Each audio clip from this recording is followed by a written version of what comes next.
ये बात उन दिनों की है जब बुद्ध आम्रवन में अपना समय व्यतीत कर रहे थे।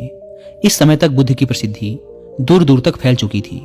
बहुत दूर दूर से लोग अपनी चिंताओं और परेशानियों का समाधान खोजने बुद्ध के पास आते थे। ऐसे ही एक दिन जब बुद्ध आम्रवन में अपने शिष्यों को प्रवचन दे रहे थे तो एक अधेड़ उम्र का व्यक्ति अपने 20-21 वर्ष के पुत्र को अपने साथ लिए बुद्ध की तरफ चला आ रहा था। जब वे प्रवचन स्थल के पास पहुंच गए तो बुद्ध ने एक नज़र उन पर डाली और इशारे से प्रवचन में बैठने के लिए कहा। जब प्रवचन समाप्त हो गया और सभी लोग वहां से चले गए तो बुद्ध ने उस व्यक्ति को अपने पास बुलाया और बैठने के लिए कहा। वहां चारों तरफ हरियाली छाई हुई थी, मौसम बहुत सुहाना था और तरह तरह के पक्षियों की आवाजें गूंज रही थी। ऐसा नजारा देखकर उस व्यक्ति को अंदर से असीम शांति महसूस हो रही थी। इसके बाद बुद्ध ने उस व्यक्ति से आने का कारण पूछा तो इस पर व्यक्ति ने कहा, हे तथागत, मैं 2 दिन की लंबी यात्रा करके अपने पुत्र को आपसे मिलवाने लाया हूँ। ये मेरा इकलौता पुत्र है पर यह हर समय थका थका रहता है। ऐसा लगता है जैसे इसके अंदर कोई जान ही नहीं है, कोई प्राण ही नहीं है। इसका स्वभाव भी काफी चिड़चिड़ा हो गया है। अगर हम इससे कुछ भी कहते हैं तो यह हमारी छोटी छोटी बातों पर गुस्सा हो जाता है। इसके देखने की क्षमता भी उम्र से पहले ही कमजोर हो गई है और इसके बाल भी सफेद पड़ने लगे हैं। इतनी कम उम्र में इतनी बड़ी उम्र का लगना, मुझे तो कुछ समझ नहीं आ रहा कि इसके साथ हो क्या रहा है। तथागत, मैं अपने पुत्र के स्वास्थ्य को लेकर बहुत चिंतित हूँ। जब मैं अपने पुत्र को वैद्य जी के पास लेकर गया तो उन्होंने कुछ औषधि दी और कहा, अपने पुत्र को तनाव कम लेने के लिए कहो। वो अपने दिमाग में बहुत अधिक तनाव लेता है, इसीलिए उसकी ऐसी हालत हो गई है। लेकिन मुझे उनके बहुत समझाने के बाद भी तनाव का मतलब समझ नहीं आया। मुझे नहीं पता कि तनाव होता क्या है, यह किन कारणों से आता है और उसे कैसे अपने पुत्र के दिमाग से निकालूं। लेकिन मुझे सबसे पहले तो यह समझना है कि तनाव होता क्या है। इसीलिए तथागत, मैं आपके पास आया हूँ। कृपया आप मेरी समस्या का समाधान कीजिए। यह सुन बुद्ध उसके पुत्र को बड़े ध्यान से देखते हैं, उसके चेहरे को देखते हैं, उसकी आंखों को देखते हैं और फिर उसके हाथों की नब्ज को भी देखते हैं। यह सारी विधि करने के पश्चात बुद्ध उस व्यक्ति से कहते हैं, तनाव लेना तो कोई नहीं चाहता, लेकिन फिर भी यह तनाव लोगों के दिमाग को दीमक की तरह पकड़ लेता है और व्यक्ति जान भी नहीं पाता कि वह तनाव में जी रहा है। लेकिन अगर व्यक्ति तनाव के कारणों को अच्छे से समझ लेता है और तनाव के बारे में कोई ऐसा पैमाना बना लेता है जिससे वह जान सके कि वह कितने तनाव में है, तो वह इस समस्या का समाधान भी खोज सकता है। सबसे पहले तो तुम ये समझो कि तनाव होता क्या है। जब भी कोई व्यक्ति कोई काम कर रहा होता है लेकिन उसका मन कहीं दूर भटक रहा होता है, कल्पनाओं में होता है, तो उसके शरीर और मन के बीच एक दूरी पैदा हो जाती है। यह दूरी जितनी अधिक होगी, व्यक्ति उतनी ही ज्यादा बेहोशी की अवस्था में होता है और शरीर व मन के बीच की इसी दूरी, इसी खिंचाव को तनाव कहा जाता है। आखिर कोई पसंदीदा खेल खेलने के बाद व्यक्ति चुस्ती और प्रसन्नता से क्यों भर जाता है, जबकि उसने तो अपने शरीर को थकाया है। लेकिन समझने वाली बात यह है कि खेलते समय मन और शरीर एक साथ पूरी तरह से उस खेल में केंद्रित होते हैं, जिससे शरीर और मन के बीच दूरी पैदा नहीं होती और कोई तनाव पैदा नहीं होता। और अगर दिमाग में कोई तनाव था भी तो वह भी दूर हो जाता है। लेकिन इसके विपरीत जब हम कोई ऐसा काम करते हैं जो हमें पसंद नहीं, तो हमारा शरीर तो उस काम को कर रहा होता है, लेकिन हमारा मन कहीं दूर कल्पनाओं में भटक रहा होता है, जिससे शरीर और मन के बीच एक दूरी पैदा हो गई और तनाव ने जन्म ले लिया। इसीलिए व्यक्ति को एक समय पर सिर्फ एक ही काम करना चाहिए और अपने तन और मन की सारी शक्ति उसी एक काम पर लगा देनी चाहिए, जिससे व्यक्ति के अंदर तनाव पैदा ही ना हो। इसके बाद बुद्ध ने कहा, तनाव पैदा होने के मुख्य 8 कारण होते हैं और जिसने इन कारणों को समझ लिया वह जीवन भर तनाव मुक्त रह सकता है। मुख्य कारणों में सबसे पहला कारण है अति महत्वाकांक्षी होना। महत्वाकांक्षी होना अच्छी बात है, लेकिन क्या कभी आपने इस बात पर ध्यान दिया है कि इंसान के लक्ष्य कभी पूरे ही नहीं होते। उसका एक लक्ष्य पूरा हुआ नहीं कि वह दूसरे की तरफ भागने लगता है, दूसरा पूरा हुआ तो तीसरे की तरफ, और इस तरीके से वह अपने लक्ष्यों को पाने के लिए जिंदगी भर गोल गोल घूमता रहता है। इसीलिए जो व्यक्ति अति महत्वाकांक्षी होता है, जिसने बड़े बड़े लक्ष्य बनाए होते हैं, वह वर्तमान में कभी रह ही नहीं पाता। उसका मन सदैव भविष्य की योजनाएं बनाने में ही व्यस्त रहता है। उसका शरीर तो वर्तमान में रहता है, लेकिन मन भविष्य में ही रहता है, जिससे मन और शरीर के बीच दूरी पैदा हो जाती है और वह तनाव भरी जिंदगी जीने लगता है। बुद्ध के मुंह से यह बात सुन उस लड़के ने कहा, बुद्ध, तो फिर इसका मतलब है कि हमें लक्ष्य नहीं बनाने चाहिए, क्योंकि लक्ष्य बनाना भी तो महत्वाकांक्षा ही है। इस पर बुद्ध ने कहा, जीवन में लक्ष्य बनाना कोई गलत बात नहीं, लेकिन समस्या तब उत्पन्न होती है जब हम अपना पूरा ध्यान उस लक्ष्य से मिलने वाले परिणाम पर ही लगा देते हैं और उसके परिणाम की चिंता करते रहते हैं। व्यक्ति को वर्तमान में जीना आना चाहिए। आप लक्ष्य बनाइए और उस लक्ष्य की प्राप्ति के लिए कड़ी मेहनत करिए, लेकिन साथ ही साथ आपको इस बात का भी ज्ञान होना चाहिए कि आप अभी वर्तमान में जी रहे हैं और वर्तमान ही सत्य है। बुद्ध ने आगे कहा, तनाव का दूसरा सबसे बड़ा कारण है ईर्ष्या। जब व्यक्ति ईर्ष्या और जलन से भर जाता है तो उसका मन अंदर से सड़ने लगता है। ईर्ष्या एक आंतरिक घाव है। आंतरिक घाव यानी मन का घाव। व्यक्ति के शरीर का घाव तो भर सकता है, लेकिन मन का घाव कभी नहीं भर सकता। इसीलिए व्यक्ति को दूसरे की खुशी और तरक्की से कभी ईर्ष्या नहीं करनी चाहिए, क्योंकि ईर्ष्या तनाव का कारण है। इसके बाद बुद्ध ने तनाव का अगला कारण बताते हुए कहा कि अरुचिपूर्ण काम करने से भी मन में तनाव पैदा होता है। जो काम करना हमें पसंद ही नहीं है, जिस काम में हमारी रुचि ही नहीं है, उस काम में हमारा मन लग ही नहीं पाएगा। हमारा शरीर तो वहीं बैठा रहेगा, लेकिन हमारा मन कल्पनाओं की उड़ान भरेगा, जिससे शरीर और मन के बीच दूरी पैदा हो जाती है और व्यक्ति तनावग्रस्त हो जाता है। इसीलिए इंसान को हमेशा अपनी रुचि के अनुसार ही कार्य करने चाहिए।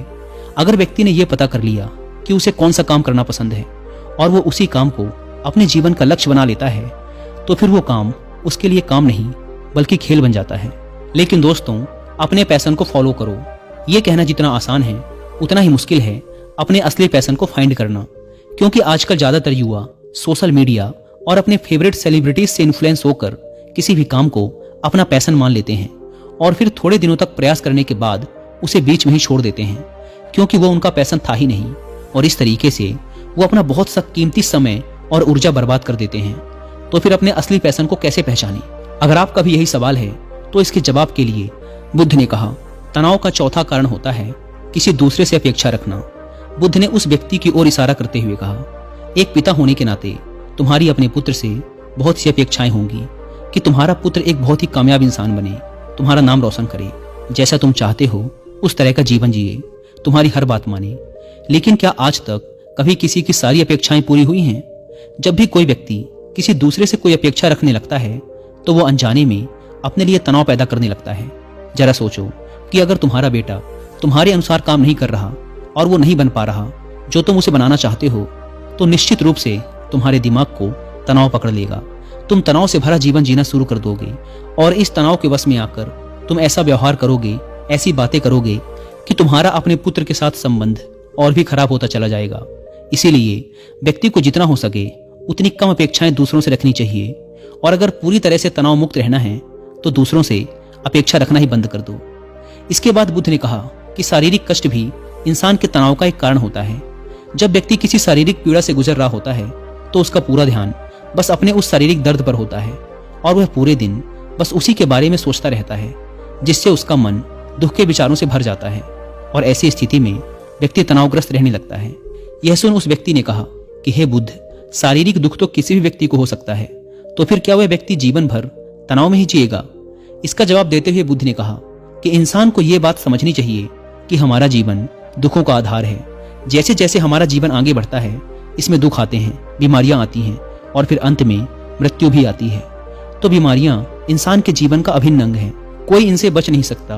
बस किसी किसी के जीवन में ये समय से पहले आ जाती हैं तो किसी के बाद में, पर आती सबको हैं। जब इंसान का मन इस बात को अच्छे से समझ लेगा तो फिर वह अपनी बीमारी के बारे में सोच सोच कर ज्यादा तनाव नहीं लेगा, क्योंकि ये हमारे जीवन का अभिन्न हिस्सा है। और इसके लिए व्यक्ति को शारीरिक रूप से भी अभ्यास करते रहना चाहिए। अपने जीवन में व्यायाम और स्वस्थ जीवन शैली को भी जगह देनी चाहिए, ताकि उसका शरीर लंबे समय तक निरोगी रहकर सही से काम कर सके। तनाव का अगला कारण होता है अपनी योजनाओं को समझने के लिए समय न देना। कुछ लोगों के दिमाग में कोई विचार आया नहीं कि वो बिना सोचे समझे उस पर काम करना शुरू कर देते हैं, और जब उस काम में उन्हें असफलता मिलती है तो वो तनाव से भर जाते हैं, क्योंकि उन्होंने उस काम को शुरू करने से पहले उसके बारे में पूरी जानकारी इकट्ठा नहीं की थी। इंसान को कोई भी काम शुरू करने से पहले उसके अच्छे और बुरे परिणामों के बारे में ठीक से सोच विचार कर लेना चाहिए। इंसान को इस बारे में भी सोच लेना चाहिए कि अगर ये योजना सफल नहीं हुई तो फिर इसके बाद मैं क्या करूंगा। इसीलिए व्यक्ति को अपनी योजनाओं को ठीक से समझने के लिए पूरा समय देना चाहिए, ताकि बाद में उस योजना की वजह से तनाव पैदा ना हो। तनाव का सातवां सबसे बड़ा कारण होता है टाल मटोल करना, आज के काम को कल पर टालना। आप लोगों ने यह कहावत तो सुनी ही होगी कि आलस्य ही इंसान के शरीर का सबसे बड़ा शत्रु है। इंसान आलस्य की वजह से आज के काम को कल के लिए टाल देता है और फिर काम को टालना उसकी आदत बन जाती है। काम को कल पर टालने वाले व्यक्ति का काम कभी भी समय पर पूरा नहीं हो पाता और अगर किसी तरह से पूरा हो भी जाता है तो वह उतना अच्छा नहीं हो पाता जितना अच्छा उसे किया जा सकता था। और फिर ये बात व्यक्ति के अंदर तनाव पैदा करती है। लेकिन काम को टालना या काम को एकदम अंत समय पर करना एक आदत है। इसीलिए व्यक्ति ना चाहते हुए भी बार बार अपनी इस आदत का शिकार बन जाता है और काम को टालता रहता है। और फिर जब काम की समय सीमा पास आ जाती है तो वह तनाव से भरकर काम को पूरा करने का प्रयास करता है। इसीलिए तनाव मुक्त रहने के लिए व्यक्ति को काम को टालने की आदत छोड़नी पड़ेगी। और यह तभी संभव है जब व्यक्ति काम को समय से पहले खत्म करने का निश्चय करे। सबसे आखिरी और सबसे प्रमुख कारण जो तनाव का होता है वो है ज्यादा सोचना। लगातार सोचते रहना भी एक बीमारी है और यह उस व्यक्ति में सबसे ज्यादा पाई जाती है जो कपोल कल्पनाएं करता है, जो अतीत की घटनाओं और भविष्य की बातों के बारे में सोचता रहता है, जो बेवजह के अनुमान लगाता रहता है। इसीलिए व्यक्ति को ज्यादा सोचने की आदत पर लगाम लगाना चाहिए। इसके लिए उसे जितना हो सके खुद को काम में व्यस्त रखना चाहिए और हर दिन ध्यान का अभ्यास करने को अपने जीवन का हिस्सा बना लेना चाहिए। बुद्ध के मुंह से यह सारी बातें सुनकर उस व्यक्ति ने हाथ जोड़कर कहा, बुद्ध, मेरा पुत्र तो अभी मात्र 20 वर्ष का ही है और इसमें अभी इतनी समझ भी नहीं है कि यह आपकी बताई सारी बातों का एक साथ पालन कर सके। आप कृपया करके तनाव मुक्त रहने का कोई आसान सा तरीका बता दें जिससे मेरा बेटा उसका अनुसरण भी कर सके और तनाव मुक्त भी रह सके। उस व्यक्ति की यह प्रार्थना सुन बुद्ध ने कुछ सोचते हुए जवाब दिया, अगर तुम इतनी सारी बातों का पालन नहीं कर सकते तो इसके लिए एक बहुत ही आसान विधि है। तुम एक बार में एक काम को करने पर ध्यान लगाओ। तुम जो भी काम कर रहे हो उस समय पर सिर्फ उसी काम को करो, सिर्फ उस पर ही अपना पूरा ध्यान लगाओ। और अगर तुम्हारा मन इधर उधर भटक जाता है तो जैसे ही तुम्हें याद आए उसे वापस फिर उसी काम में लगा दो। ये सबसे आसान और अच्छा तरीका है तनाव मुक्त रहने का। जब तुम भोजन करो तो उस समय सिर्फ भोजन ही करो, उसके पूरे स्वाद का आनंद लो, उसे अनुभव करो। जब चलो तो अपना पूरा ध्यान सिर्फ चलने में लगा दो। इससे तुम्हारा मन और तुम्हारा शरीर दोनों एक जगह पर केंद्रित रहेंगे। दोनों के बीच दूरी पैदा नहीं होगी जो कि तनाव का मुख्य कारण होती है। दोस्तों, आज की युवा पीढ़ी एक ही समय पर 2-2, 3-3 काम करने की आदी हो चुकी है। जैसे फोन पर बात करते हुए गाड़ी चलाना, खाना खाते हुए टीवी देखना या फोन चलाना। और फिर इनकी शिकायत रहती है कि मैं तनाव में जी रहा हूँ, मेरा मन अशांत रहता है, मैं चिड़चिड़ा सा हो गया हूँ।